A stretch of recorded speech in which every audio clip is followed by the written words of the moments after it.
Assalamualaikum warahmatullahi wabarakatuh. Halo semua, izinkan saya memperkenalkan diri. Nama Taruna Arliadana Indrajaya, Kors PKP 15 Bravo. Di video kali ini saya akan menjelaskan tentang standar spesifikasi kendaraan di unit PKP-PK. Tapi sebelum lanjut menjelaskan tentang kendaraan, pasti banyak di antara kalian yang tidak tahu apa itu unit PKP-PK. Unit PKP-PK adalah singkatan dari Unit Pertolongan Kecelakaan Penerbangan dan Pemadam Kebakaran. Unit PKP-PK juga adalah sebuah unit yang wajib ada di bandar udara untuk penanggulangan keadaan darurat seperti kecelakaan atau kebakaran di bandar udara. Nah, tugas PKP-PK ini adalah memberikan pelayanan untuk penyelamatan jiwa dan harta benda dari suatu pesawat udara yang mengalami kejadian atau insiden dan kecelakaan atau aksiden di bandar udara dan sekitarnya, dan mencegah, mengendalikan, memadamkan api, melindungi manusia dan barang yang terancam bahaya kebakaran pada fasilitas di bandar udara. Nah, sekarang kita masuk ke materi tentang kendaraan. Apa saja sih kendaraan yang ada di unit PKP-PK? Yang pertama ada kendaraan utama. Kendaraan utama adalah kendaraan yang dilengkapi dengan peralatan pendukung operasional PKP-PK. Kendaraan utama bertugas untuk mencegah, mengendalikan, memadamkan api, melindungi manusia dan barang yang terancam bahaya kebakaran pada fasilitas di bandar udara dan pada kecelakaan pesawat di bandar udara dan sekitarnya. Yang kedua ada kendaraan pendukung. Adalah kendaraan operasi selain kendaraan utama yang digunakan oleh unit PKP-PK untuk melakukan tugas-tugas operasional, antara lain administrasi, kesiapsiagaan atau standby, penyelamatan, pencegahan, dan pemadaman.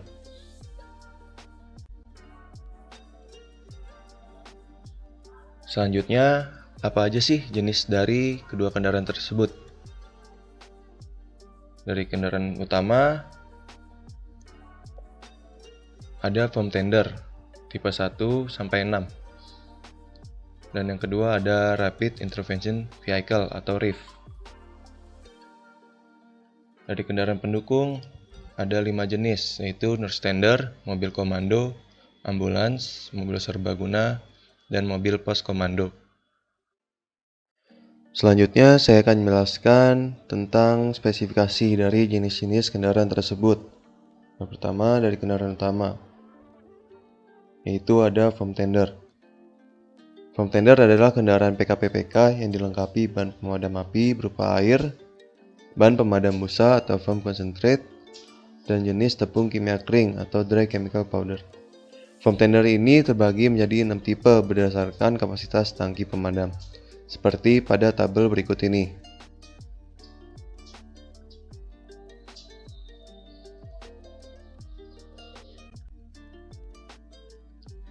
Berikut ini adalah salah satu contoh spesifikasi dari foam tender tipe 2, yaitu sebagai berikut.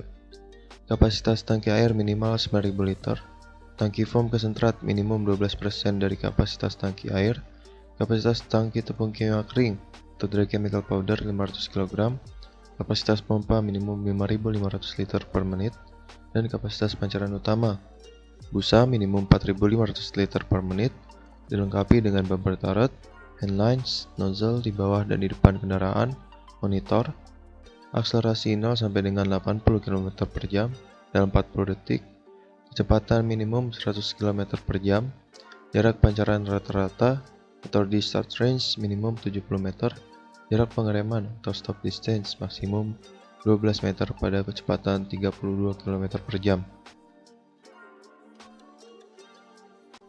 Selanjutnya yang kedua ada Rapid Intervention Vehicle atau RIV. Kendaraan jenis RIV ini adalah kendaraan PKP-PK yang dilengkapi dengan peralatan khusus yang diperlukan untuk pengamatan teknis serta bahan pemadam jenis tepung kimia kering atau dry chemical powder. Kendaraan RIV ini mempunyai kapasitas tangki sebanyak 250 kg, peralatan khusus seperti generator, bor, gergaji, tangga untuk pengamatan, akselerasi minimum 80 km per jam dalam waktu 25 detik, kecepatan minimum 110 km per jam, dan jarak pengereman atau stop distance maksimum 12 meter.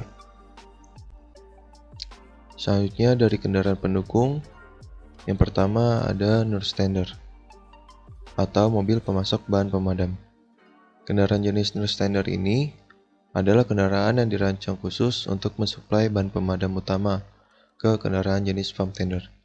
Kendaraan jenis Nurstander ini harus disediakan pada bandar udara untuk PKPPK kategori 6 ke atas dengan kapasitas air minimum 8.000 liter dan kapasitas pompa minimum 3.000 liter per menit, dilengkapi dengan handlines, kecepatan maksimum sekurang-kurangnya 100 km per jam, jarak pengereman atau stop distance maksimum 12 meter pada kecepatan 32 km per jam. Yang kedua, ada mobil komando. Mobil komando adalah kendaraan yang dirancang khusus sebagai pemandu operasional kendaraan PKPPK. Mobil komando harus disediakan pada bandar udara untuk PKPPK kategori 6 ke atas. Mobil ini berjenis double cabin dengan engine stroke diesel atau turbocharged dengan tenaga minimal 140 HP dan kecepatan maksimum minimal 110 km per jam, dilengkapi dengan lampu rotary, sirene, tabung pemadam radio, serta perlengkapan P3K. Yang ketiga ada ambulans. Ambulans adalah kendaraan yang dirancang khusus untuk mengangkut dan memindahkan korban kecelakaan penerbangan. Setiap kategori bandara wajib mempunyai ambulans. Ambulans sendiri harus mempunyai engine minimal bertenaga 2600 cc 4 stroke, transmisi manual 5 percepatan, dan kecepatan maksimal minimum 110 km per jam. Kabin ambulans juga dibuat khusus untuk ruang perawatan, juga dilengkapi dengan lampu rotary, sirene, tabung pemadam, radio, dan pastinya perlengkapan alat kesehatan. Yang keempat ada mobil serbaguna. Kendaraan serbaguna adalah kendaraan yang berfungsi untuk mendukung operasional PKPPK. Kendaraan serbaguna harus disediakan pada bandar udara untuk PKPPK kategori 8 ke atas. Mobil ini mempunyai spesifikasi yang tidak jauh berbeda dengan mobil komando. Berjenis double cabin dengan engine stroke diesel atau turbocharged dengan tenaga minimal 140 HP dan kecepatan maksimum minimal 110 km per jam. Dilengkapi dengan lampu rotary, sirene, tabung pemadam, radio, serta perlengkapan P3K. Yang terakhir, ada mobil pos komando. Mobil pos komando adalah kendaraan yang dipergunakan sebagai pos bergerak dan difungsikan sebagai tempat berkumpulnya seluruh perwakilan dalam rangka evaluasi untuk mempercepat proses penanggulangan keadaan darurat di lapangan. Mobil pos komando bergerak ini harus disediakan pada bandar udara kategori 7 ke atas.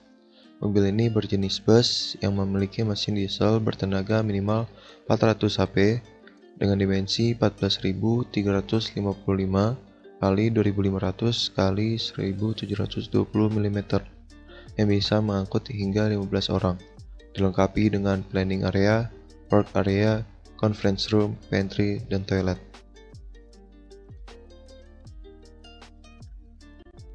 Berikut ini saya akan menjelaskan tentang persyaratan pengadaan kendaraan utama dan peralatan penunjang operasi PKPPK.